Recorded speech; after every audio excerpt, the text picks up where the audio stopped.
It was pretty funny, actually. But okay. I was surprised. Hello and welcome to We'll Figure It Out. I'm Travis. Matt. I'm Derek. I realized we never really introduced ourselves at the start, so I figured we should probably start doing that. Sometimes we do.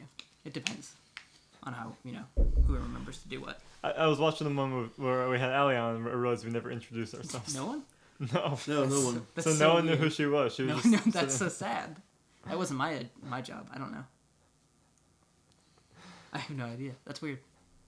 Anyways, how are you guys doing today? I'm doing pretty good. Good. Yeah. How you doing? I'm doing pretty good. Alright, so tonight we're talking about X-Men, wrong movie. X-Men Apocalypse. That's the second one. This is the third one. Kind of. Well, It's the eighth it's one? either the 6th or the 8th or the 3rd, depending on who you ask.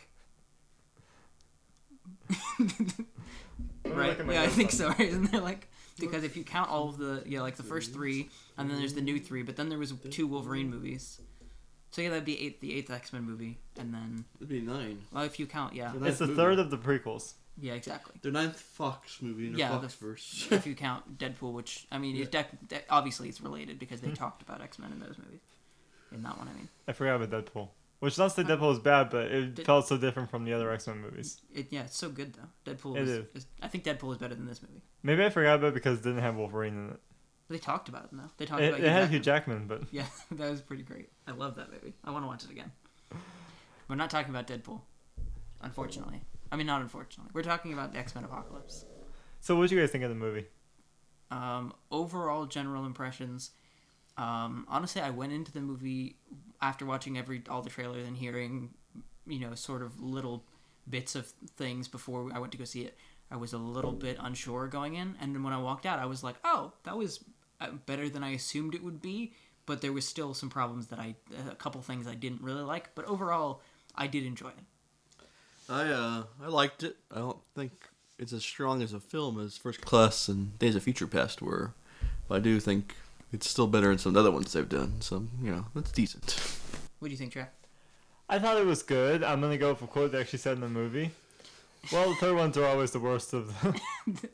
Remember when they were walking around and talking about Return of the Jedi? That was good. That was really funny. I think they were referencing the movie. That's actually kind of funny because what they were doing is they were making fun of X3, which a lot of people like to do, including the people in the new X-Men movies because they think it's funny, which I think it is kind of funny too. But I think unfortunately they also kind of insulted themselves a little bit. Yeah. Because Although, it was the third movie. You can argue. I might argue.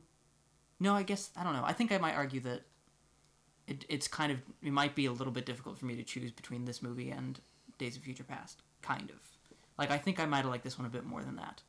I still think First Class is a lot better than the other two. Honestly, I think I may agree with you, though. This one may have been better than Days of Future Past. I don't think it's a lot, though. I think it's pretty I close. think it had some moments which made it a lot better. Yeah. There was some really awesome stuff. Do you want to start with that? Start with some positive thinking? Because I have a couple of things I've got one. I really, really loved in this movie. I got 2 things I want to say right off the top of my head. Go ahead, right now. One, the Wolverine sequence. Yes. Can we get more of that? I was really excited about that. The only thing that felt a little out of place is because we know this is the 80s, it kind of is like, where is this timeline happening anymore? But it's kind of different than it was before. But I really do love how it ties into, if you watch the beginning of the first X-Men movie, it's like, oh, that's how he got to here, and it was really cool. And it made up for X-Men Origins Wolverine. Yeah, And where it- they changed what And the happened. timeline was changed because they changed of Days of everything. Future Past. But But I wonder if they're building towards that. I've talked with some people about this too, where they're like, I wonder what they're going to do. Because the next movie is going to be a 90s movie, they've said. Mm-hmm. After that, are they going to reboot the first movie, or are they going to continue and trying to pretend the first movie didn't happen? They're probably not going to have Hugh Jackman anymore. Are they going to try to do... a new Wolverine? Yeah, exactly. I wonder what they're going to try to do. Because X-Men, I feel like, is the easy thing to do, which I think they might, is just take this new cast of, Cyclops, Jean Grey, probably Storm, and have it be circled around those 3. What did you think of the new characters comparing them to the original? I really, really love Jean Grey in this movie. I think Sophie Turner it was a great job. The only thing that I wish was I feel like they could have focused more on her and less on some other things in this movie, which, again, I'll talk about the parts I didn't like later. But just for positives, I really liked her. Cyclops, I think, did great. I mean, I don't know if you guys... Okay, so this is what I have to ask you guys. What did you think of, the Four Horsemen as a thing? I felt like because of that happening, I feel like we didn't get to really see Storm much at all, and same with Psylocke. I feel like Storm, Psylocke, and even Angel kind of didn't get a lot of, when they did get screen time, they're just like, oh, I'm gonna beat people up because I'm sort of brainwashed a little bit. I've heard it debated. Some people argue that maybe this movie should have split into, like, you know, beginning Apocalypse story in one movie and build it up, because he's a pretty large villain to be a one and done villain. And he was just kind of like there. And yeah, like if you have set it up like you can introduce these future Four Horsemen, and also you need Magneto, but like I really love the first half of this movie. I think the first half of this movie is like much better than the second half. Yeah. And I think it would have been, if we could make the first half longer, like you said, because then you'd get to actually see Storm as a character. Because Storm had like one scene before she got turned, pretty much, and Psylocke had like not even really a scene. She just kind of stood in the background and said a couple, like she said like 2 lines. Yeah, and Psylocke then she was got just turned. like an action piece. She was. Yeah, and then Angel had a cool. I think Angel actually had like the most screen time before he got turned. Actually, he had that whole cage fight thing, and then he had another bit afterwards. That's one thing that bothered me, because they already turned his wings metal and stuff, and didn't he die at the end? It would just appear so. Who knows? They didn't officially say he is. But like they skipped past the whole thing of him being a hero and everything, which is a big and problem. I mean, same with Storm. They we introduced to the whole X-Men, and everyone is introduced to Storm as a mindless villain, and it kind of feels weird for people. Well, first off, for people who hadn't seen the original X-Men movies, which I think a lot of people might not have at this point. Some people probably started with First Class or Days of Future Past, and were like, "Oh, that's cool." Well, like I said, the first movie came out in 2000. Maybe people haven't seen those movies. The kids these days. Kids these days. They probably haven't. They might not have seen them. So, and then also the X-Men themselves, like they don't know who Storm is now. They just kind of met this random girl who was beating them up, and then they found out she was brainwashed. I think that it was not the best move. I feel like they all got a Hawkeye treatment. Yeah, that's how exactly Hawkeye in the first Avengers movie was kind of like, oh, that was sad. He didn't get to do much. Yeah. He was mostly like, he had lines, and he's still like. It's this weird sort of brainwashing that they did in this movie and in that one, where it's like they still seem like they're themselves. They just have been like corrupted a little bit. Like so, like they were still just talking and being like, "Oh yeah, that sounds like something Magneto would say," but it doesn't seem like so he's not really brainwashed. He's just been given a bunch of power and has decided to do all this stuff. But then it's kind of implied that they were, because once he's dead, Storm just kind of walks out and is like, "Oh, I am sorry for all that I've done here." It was just a little bit unclear as to what they were doing. Right. I think it was, the whole thing with Mystique was the one that turned Storm, and Mystique was never really a hero in the comics, right? Not too often, no. She's more of a, and she would help the X-Men out from time to time. She's more of a character who, I don't know, kind of like Loki maybe. She'll help you out if it benefits her. Then she's gone. She wouldn't, stick around like she did in this movie. Yeah, that's the part that I thought was weird. I thought they were going to continue doing... But I mean, I guess would it just feel too similar to the last movie and the one before that, where it's just like, oh, I'm here and then I'm leaving again. Maybe. So maybe they didn't want to do that, and But again, it is weird since we're not sure what these actors, the ones who have been through all 3 movies, no one's really sure right now if the actors are coming back or not. So I feel like it would have made even more sense for her to just disappear. That way, if they don't, so that the next movie can start and they can just be like, "Oh, Mystique is off doing something." Because I think Jennifer Lawrence said she didn't want to come back. Actually, no. Last I heard, she said she wants to come back. And actually, not even that. Just that James McAvoy, and Michael Fassbender also, all 3 of them want to come back, but they all 3 want to do it together. Like if one of them doesn't get signed, they won't come back. So I don't think it'll happen. Just because, imagine how many X-Men are there right now, and how many of them are world famous actors. How much money do they want to spend on 12 people to... Right. They probably will say, okay, you 3 can go and we'll do... But I mean, how do you do the movie without Professor X? That's kind of hard. You can, because they're setting the whole thing up. Yeah, it's really hard to finish... I don't feel like the Magneto Professor X storyline is finished yet. No. They definitely... it's still not quite at the level that it was in the first movie, which is what we want to get to. What I never liked about when I did this in the second Days of Future Past and then in this movie is Beast. This idea they turned into the Hulk pretty much of this.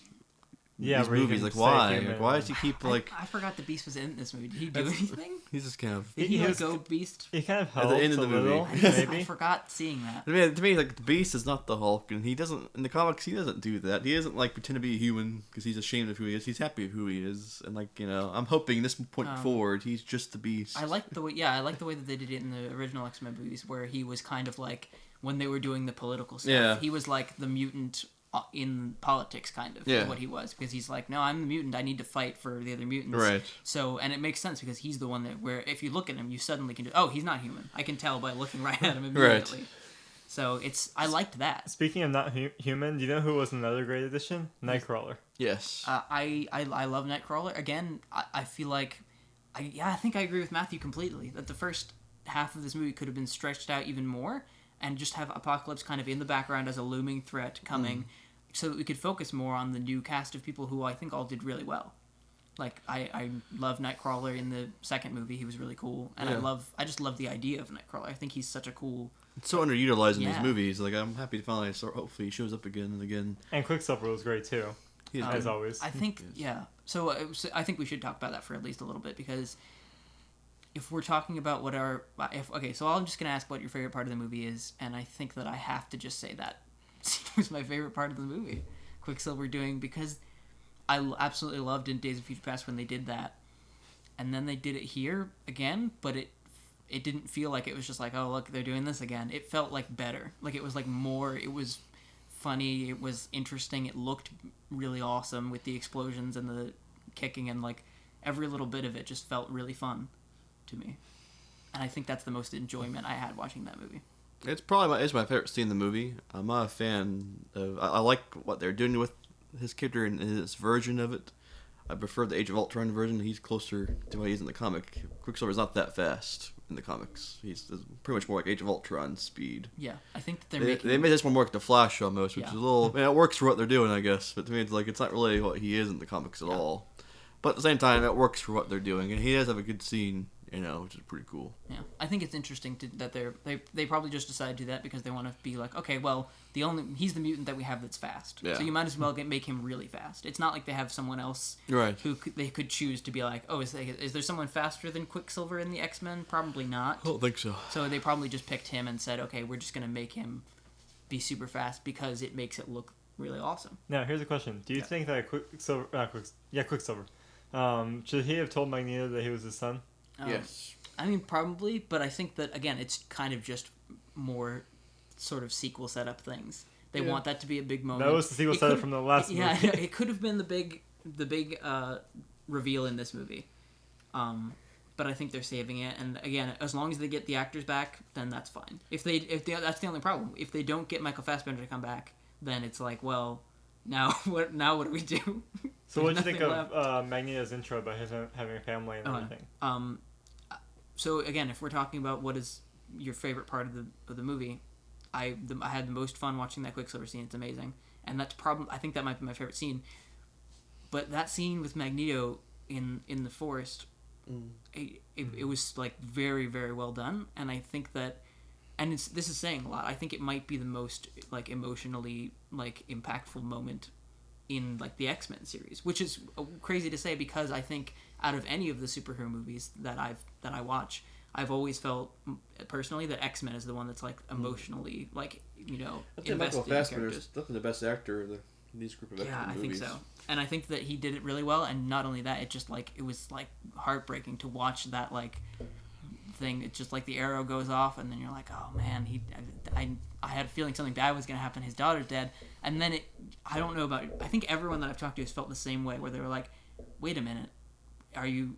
And then they were like, you're not sure. Like, did that arrow also kill her? Wait, yeah. And like I think they purposely filmed it so that you weren't sure. No, you can see the arrow going through her. Like when they fell, you can see the arrow sticking out of her back. It just felt like the way that they filmed it was almost like if you're not looking right at it, you're like, oh, that's so sad. His daughter's dead, and then you slowly start to realize that it's also her, and then you're like, are they both just immediately dead? That's awful. And then he picks the coin back up and throws it, which I love because it's kind of a throwback to It wasn't a coin; it was a locket. The locket thing, yeah. But I mean, it's kind of a throwback to in the first movie, which I again, because like I said, the X-Men movies have always done so well with that emotion, and usually it is around Magneto, which like in the first movie, the flashback to the the concentration camp, and then in First Class when they brought that scene back and then extended it and put him in that room with the coin and lifting and throwing all the stuff.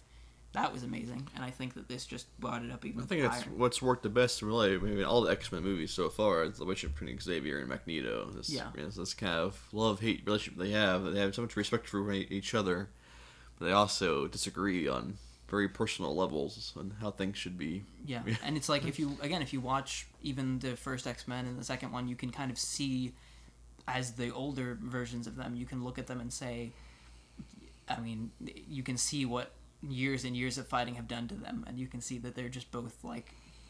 No, I say that the scene in the Forest is probably the defining point for Magneto, where he truly hates humans, because obviously the concentration camps, the everything, but this is just human hatred of X-Men. Yeah, it was all like building, and I think that like really, really well just brought that up. And again, I think it's Michael Fassbender.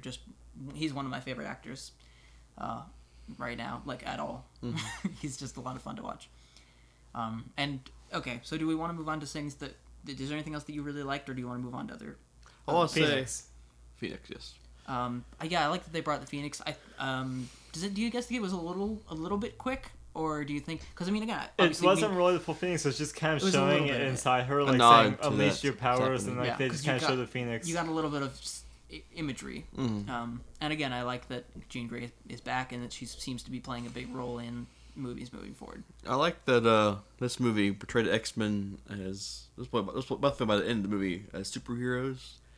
I think the X-Men comics are very much superheroes, and all the other X movies are just kind of there. I mean, they're fighting the good fight, but no, the world doesn't recognize them as heroes at all until this movie. The first time in all the films, they actually these are superheroes, and they actually act more like superhero-like almost. And the whole movie I felt kind of was more superhero-y than any of the previous films. Yeah, which I liked. I think it had something to do with the fact that they had this one more than the other ones had this big fight at the end of it, which is like, okay, these are the heroes, and they're fighting this big bad guy, and they're all there's a giant fight. Which, if you think about it, is there really, even in the other X movies, was there anything really like that?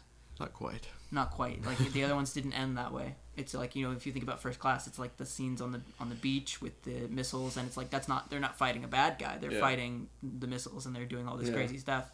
And then like even in Days of Future Past, it's kind of another just group of things. It's kind of reminding me almost of with the ending where they were all attacking Apocalypse, Guardians of the Galaxy, when like they all were like trying to attack at once, like just all like surrounding him and stuff. Yeah, it kind of doesn't remind me of that. It's just like it seemed like, okay, we can't do this alone. We all gotta. Yeah, which is cool. It's interesting. And then Jean Grey just. Yeah, and then Jean Grey is amazing and the most powerful, which again is a thing that I've always thought was interesting about the original 3 movies. So if they continue doing that, I'm okay with it, because I think Jean Grey is an interesting character, and her story arc is interesting. Now, I honestly hope that Jennifer Lawrence isn't back and leading the X-Men in the next one, because they need to really bring Cyclops in as the leader. Yes. I think, yeah. So, again, that's what I'm hoping for, more of Cyclops, Storm, Jean Grey, the stuff that I really loved about the first 2 movies. The very original, it was like those are kind of the people that you think of when you think of the X-Men. I mean, Wolverine now you think of, especially because of how much Hugh Jackman has done, but it's you think a lot about like Cyclops and Jean Grey. I want to see Cyclops doing more and just being the foe to Wolverine, pretty much. Like the original X-Men movies, he's just kind of there to be a jerk to Wolverine. Yeah, he wasn't like the most likable guy. Yeah, like Cyclops supposed to be the leader of this team. He didn't really do much the first 3 movies. I'm hoping now he actually, It's the same thing that I think happened with Jennifer Lawrence. They kind of had Hugh Jackman. Yeah. And then they were like, oh, we have Hugh Jackman.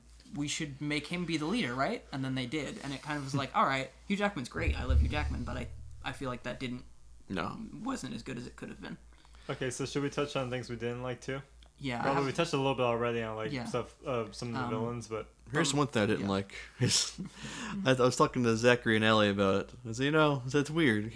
We have Havoc, Scott's brother. Yeah. Okay. Keep in mind, when we first met him, was in the 60s. Yeah. This is now the 80s.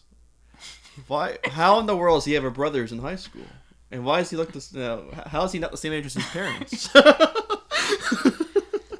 The whole thing. So that's the thing. Okay, when you're watching these movies, that's one thing that definitely bothers you if you think for even a second that you're like, wait a minute, this was like these guys are 20 years older than the last time we saw one's them, age. which is like they're all looking exactly the same, and I'm like, oh dang it, they shouldn't. Maybe they shouldn't have done it this way. That's the thing. The 60s, that was the early 60s, right? Yeah. Yeah, it's not even like, and this is the 80s. It's like that's so long. So we'll say he's probably in his 40s here, probably. Yeah, exactly. That's what I'm saying. They have to be like 50 years old, all of them now. Like Beast and Mystique, I can understand they probably would age slowly. Wolverine doesn't age. Everyone Mystique else can look however old she wants to. There's a lot of things that make sense, but not for everyone. Everyone shouldn't look exactly the same. Yeah, it's just... Now, it could have been a big age difference with the parents, like, but... Maybe. I mean, you can try to explain it. Maybe Havoc adopted his parents. But I mean, they're going to make another movie that's set in the 90s, and then you're like, alright, this has been 30 years, no one looks any different. Alright, we just have to accept that that's the way the X-Men works now. I will say, though, compared to the First Class... You know, you look at the flashbacks and everything, you see how much the actors have aged and stuff. Right. Yeah, and they did make them look older and stuff. So. Yeah, they've done a little bit. I mean, I think that, if anything, the most that I liked the way they did the look was with James McAvoy. Because obviously they shaved him and they did the... Yeah. It's all with all that, with the wheelchair and the shaving. Like, if you look at him in the beginning of First Class and then you look at him now, it's like, oh, he does look a decent amount older and he looks, you know, more like Professor X. He's the one that they get the look more closely aging at least a little bit. Yeah. I think that my main complaint with the movie, the first thing that as soon as I saw anything about this movie in the trailers and all that stuff, I was like, I'm gonna be so sad, because I think right now my favorite actor probably in the entire world is Oscar Isaac. I absolutely love I think I've seen every movie that he's been in, actually, and I've liked all of them a lot. And then I was like, I don't know if this is going to work. I feel like it's just going to be, like, he's not... And I feel like that's what happened. I feel like it was kind of just there. Mm-hmm. And Apocalypse was kind of like, all right, he's there, and he has a lot of power, and he gave power to people, and then he wants to destroy the humans. But I didn't see Oscar Isaac, like, acting or doing anything in the movie that was actually that interesting. No. It was probably all prosthetics and stuff. It's hard to actually... get facial expression stuff, but I'm not gonna blame him for that either, because it's just kind of like the way that the stuff was written. It was just like, I felt like he was almost under.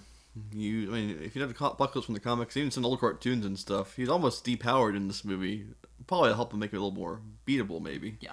But like he just wasn't getting much to do really. He's just kind of there. Like, what are his powers in the comics? Well, they kind of nodded. Like, he's a very strong telekinetic. We kind of saw bits and pieces of that. He has the ability to give you your powers, like, 100%, which you saw a bit of that in this movie. But, you know, it was nodded to he can actually grow his size. Now, they had, like, that mental battle, which you can't did that. But he can do that physically, too. He can actually grow and become huge. He has a lot of, you know, I think he has some sort of mental abilities and things. He's supposed to be pretty much, you know, truly almost godlike, what he can actually do. And you only saw very little of that, really. You know, he kind of scratched the surface of what he could do in the comics in this. And yeah. I liked the idea of it. I think that when I saw the opening scene, I was really excited, and I think they did a really good job with that too. The very beginning, cool. Like I'm like, that looks really cool. Like the giant pyramid and like the weird golden like thing, and the stuff flowing, and it's a big ritual thing, and then it's like all the people rising up and saying, okay, we need to take this guy down, and just get all the signals they had to get. I'm like, and there's not a lot of dialogue in it, and I think that was really cool the way they did it. And then it kind of broke out into this big action scene. And then there was, like, that final moment of the girl, like, with her dying breath, just being, like, putting a force field around him so he wouldn't die. And I think that was a really good setup for the movie. But I feel like you said, I don't think he got to do as much as he could have. Which, again, I think takes to the point where it would have been really cool to see a movie centered around Cyclops and Jean Grey and the younger X-Men with sort of the talk and, like, rumblings hearing about Apocalypse, and then maybe at the end of the movie you see him rise up from the ground, and then you're like, oh crap, he's almost here. But then what would have been the villain for that? I don't know. I've been thinking about that too, and I'm like, I don't know either, but I feel like they could have done more with Stryker and things. Yeah, they could have done that for a time. That's fine too. I feel like it almost is like I kind of just want to see more with like those people. I think it might have been spread out a bit too much. Trying to introduce a bunch of new people. I forgot. I was laughing so hard because I was like, oh, I heard all this stuff from before the movie was coming out, and someone's like, oh my goodness, they're going to introduce Jubilee. No, hey, look, Jubilee's over there. She is. Oh, she's gone.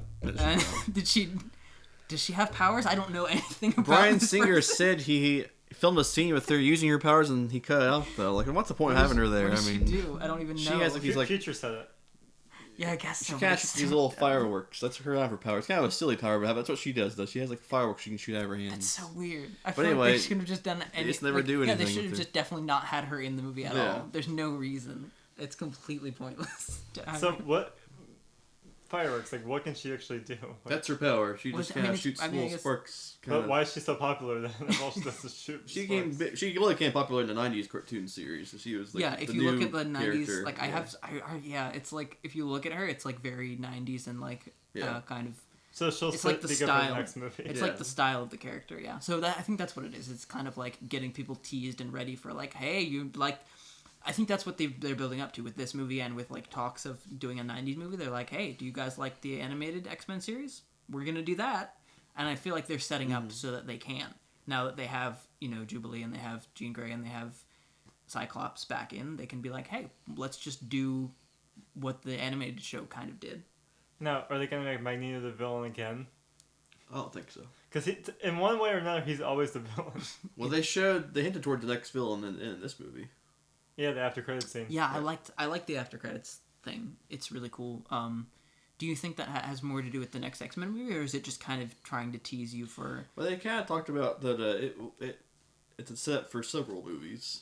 I think in one part, I think taking Wolverine's blood, I think could hint towards the character of X-23, who's a clone of Wolverine, which is what they were talking about doing for once Hugh Jackman leaves. Yeah, there's a rumor that they could very well. The idea is maybe not replace Hugh Jackman with anyone, and you just use a new character as the new Wolverine, X-23, because she has very similar abilities and things. Yeah, and which could work for a time. And create a Deadpool. Yeah. And the other hint was that when the case closes, you see the name Essex Corp, and that Essex stands for Nathaniel Essex, which is the villain Mr. Sinister, who was a big villain in X-Men comics. He yet to be used in any of the movies, so he should be interesting. Now, what are Sinister's powers? I'm trying to remember. It's been a while since I've seen him. He was really big in the X-Men cartoon series, even back in the 90s, so... I know he kind of like... He looks kind of like he wears like a white makeup looking... He's weird looking. Like a Marilyn Manson looking guy. But he's kind of... I can't remember what his power actually is. I think he's kind of... I know he experiments on other mutants, though. Like, he kind of messes with their abilities and things, and about to do some research on what he actually does. But he's like next to Magneto, like he's probably one of the more common villains they face off against quite a bit. Okay, that's cool. So that's why they took all the blood and everything for experiments. Yeah, he likes to experiment with their abilities and kind of like mind control type stuff too. I think in a bit. So maybe in the 90s they could introduce like him working on projects as X-23. So by we get to the current time, it'll be the New Mutant. Yeah. New Wolverine. Okay, so overall, what did you guys think? Just closing thoughts. Honestly, it was a lot better than the first X3 movie. X3, yeah. What was that movie even called? It was X-Men. Last Stand. Last Stand, yeah. The second one was United, and then the first one was just called X-Men. Yeah. I didn't hate Last Stand. I thought it was... Man. I didn't hate it. Didn't love it, didn't hate it. I didn't like the way they went with Phoenix. Yeah. Well, even in this, Phoenix really...